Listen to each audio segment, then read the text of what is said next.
দেখেন চাচা, এই বছর অনেক শীত পড়ে গেছে। এমন শীত হইলে মাঠে কাজ করার মতো কারো ক্ষমতা নেই। হ, ফসলও ভালো হবে না এবার।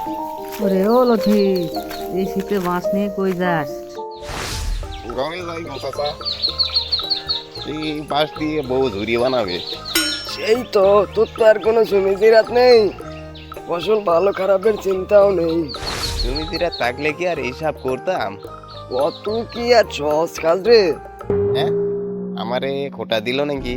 একদিন আমিও কিছু করব। হ্যাঁ, এই চলো সব জমিদারের কাছে যাই। হ্যাঁ হ্যাঁ, চলো চলো সবাই চলো।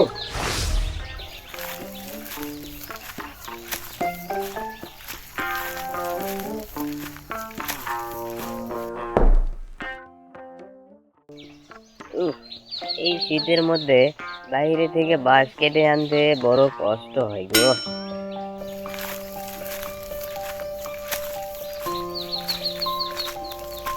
কষ্ট হবে হোক, বসে থেকো না তো, বাসগুলো চেঁচে নাও। ঘরেও আমার শান্তি নেই গো। করো বই কি, ওই দুটো বাঁশ চেঁচে উদ্ধার করো। আর আমি যে রান্না বান্না ঘরের সব কাজ মিটিয়ে ঝুড়ি বানায় হাটে বিক্রি করতে যাই। রান্না মানে আর কি, ওই ভাত আর ওই ডাল। ওই কাজ করে না ভাত আর ডালই জোটে। উফ বাবা গো, একটু যদি জমি জমা রেখে যাইতে, বউয়ের মুখে কি এত কথা শুনতে হইতো?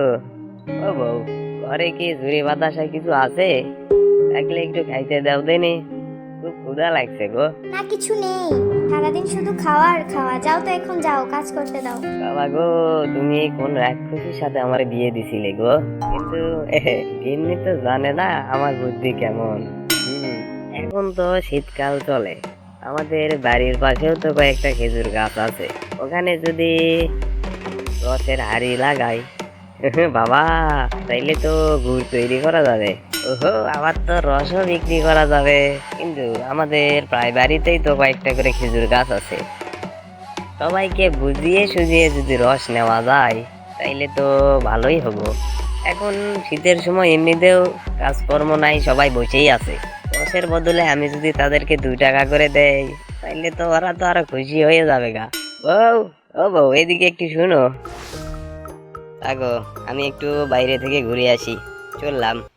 যাও যাও, কাজে কর্মের ধার নেই, খাওয়ার ঘোড়া।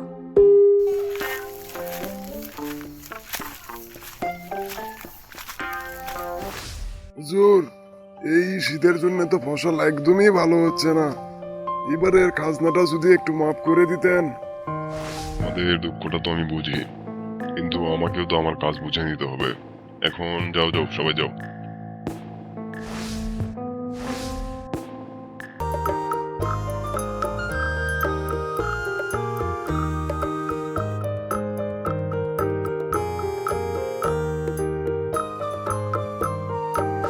ও চাচা, শুনছো কি হয়েছে?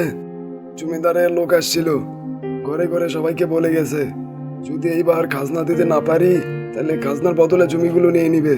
আবার খাজনা শোধ দিয়ে দিলে জমিগুলো ফেরত দিয়ে দিবে।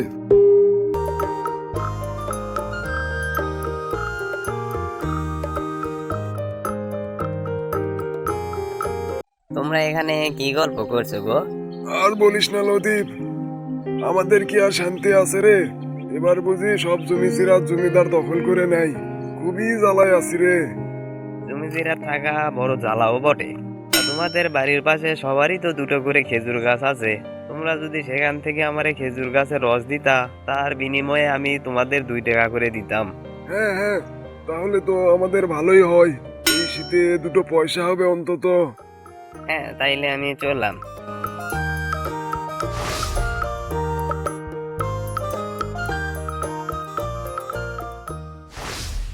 ও গিন্নি, ঘরে কি 5-10টা হাড়ি হবে? হ্যাঁ, তা হবে বই কি, তোমার তো জমিদারের কোষাগার আছে তাই না? 5-10টা হাড়ি চাইলে আর পেয়ে গেলে। নেই, কিচ্ছু নেই, যা লাগে বাজার থেকে নিয়ে আসো কি। তা তুমি হাড়ি কি করবে শুনি? এখন বুঝি সব বাদ দিয়ে হাড়ি বিক্রি করতে শুরু করবে? তুমিও না গিন্নি, তুমি সবসময় একটু বেশিই বোঝো। এই সকাল থেকে আমি দেখছি তুমি কিছু একটা ভাবছো। তুমি কি নিয়ে ভাবছো আমায় একটু বলো না গো। বিজনেস গো গিন্নি, বিজনেস। আবার তোমার বিজনেস, যাও তো যাও, যা ইচ্ছে করো গে। জানো গো, জমিদার মশাই নাকি বলছে যারা খাজনা দিতে পারবে না তাদের জমি নাকি নিয়ে নিবে। আহা গো আমার দয়াল বাবা রে, নিজের কিচ্ছু নেই, অন্যের জমি নিয়ে কষ্ট। যাও, কি করবে করো। হ্যাঁ যাই।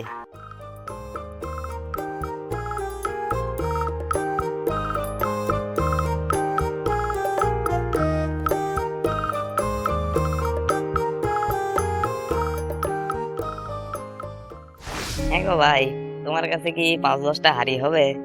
হ্যাঁ হবে। হবে না মানে? বিক্রি করার জন্যই তো বসে আছি। দাম কিন্তু একটু বেশি।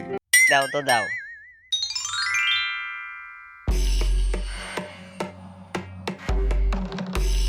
যাই যাই, সবাইকে হাড়িগুলান দিয়ে বাড়িতে চলে যাই। তোরা পাবি 2 টাকা করে, আর আমি করবো বিজনেস। দশ ভরে আমার বাড়িতে দিয়ে এসো কেমন? আমি একটু সবাইরে হাড়িগুলো দিয়ে আসি। থাকো, বললাম।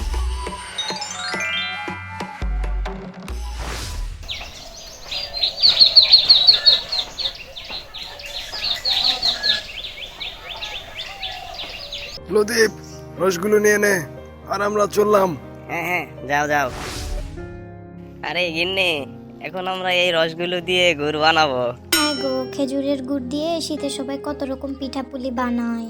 হে বাবা, জানোই তো শীতকালে মানুষের খেজুরের গুড় অনেক পছন্দ। মজাই লাগে খেতে অনেক। আমায় ওই একটু বানাই দিও গো, আমিও একটু খাবো। আচ্ছা আচ্ছা, তা দিবনি। চলো গিন্নি, রসগুলো জাল দিয়ে গুড় তৈরি করি। হ্যাঁ গো, তোমার মাথায় দেখি ভালোই বুদ্ধি।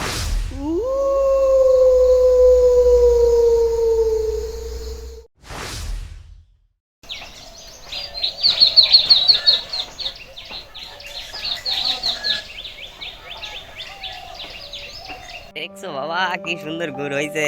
যাই গো, আমি এগুলো বাজারে বিক্রি করে আসি।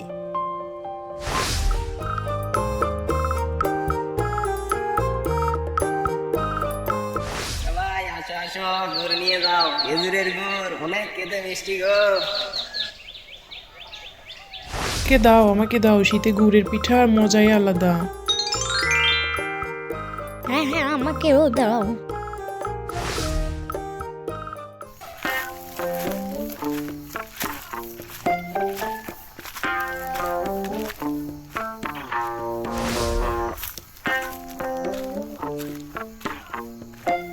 ও মা গো, এ তো দেখি অনেক টাকা। দেখলে তো গিন্নি, এটাকেই বলে বিজনেস।